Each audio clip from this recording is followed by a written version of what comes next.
un autre exercice de génétique, donc il ne concerne pas les humains mais les petits pois. Il a croisé des petits pois avec différents caractères différents. Donc ici, celui qu'on vous propose, c'est les tiges ou les fleurs qui sont sur le bord des tiges. Et on vous donne des informations. Donc il a retenu en F1, donc après avoir croisé les lignées pures, il faut savoir ce qu'est une lignée pure, et il faut savoir ce qu'est une F1, et il obtient les petits pois uniquement avec la fleur axiale. En fait, la raison qu'il faut chercher, c'est ce d'apport extérieur, comme si c'était une reproduction asexuée, même si ce n'est pas ça.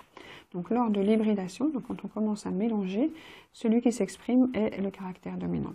Parce que lorsqu'on mélange, il y a un petit peu des deux, il y a les deux informations, et celui qui va être dominant est celui qui s'exprimera. Donc lors de l'hybridation, virgule en F1, le caractère qui s'exprime est le dominant. Ça va? Donc lors de l'hybridation, les hybrides sont hétérozygotes. Ils ont les deux caractères. Et donc là, on voit bien qu'ils s'expriment.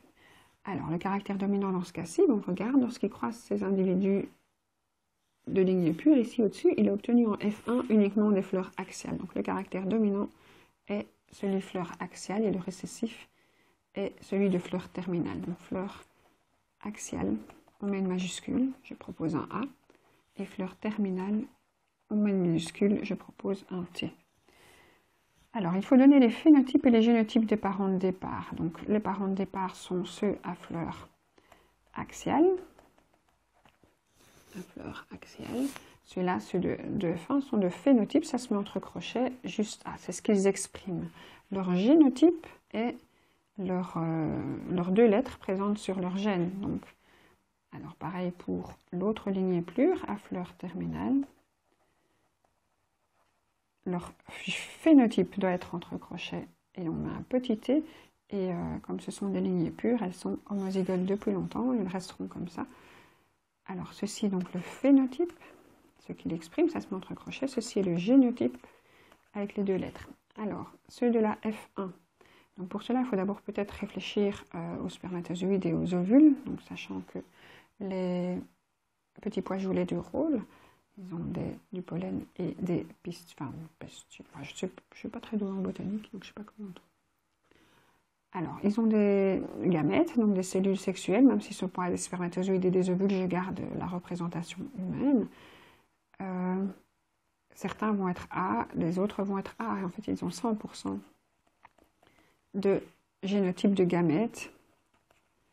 Génotype uniquement des gamètes A.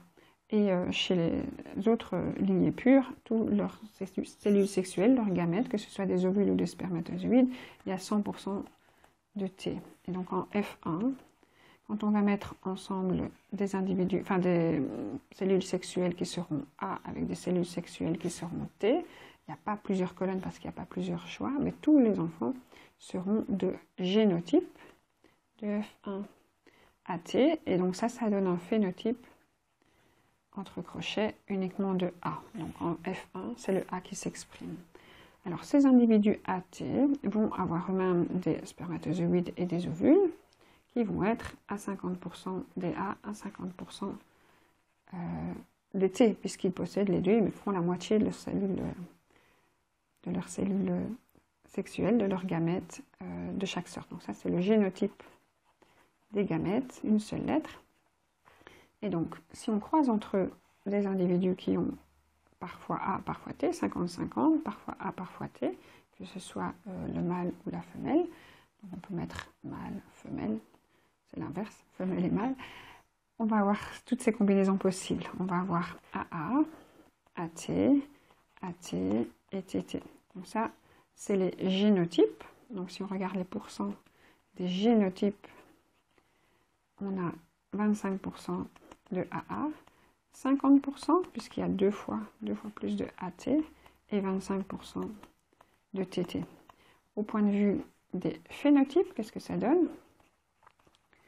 Tous ceux qui sont AA ou AT vont être de phénotype A dès que le A est là, il s'exprime, donc ça va faire 75% ou 3/4, et ceux-ci vont être T, de phénotype T, 25%.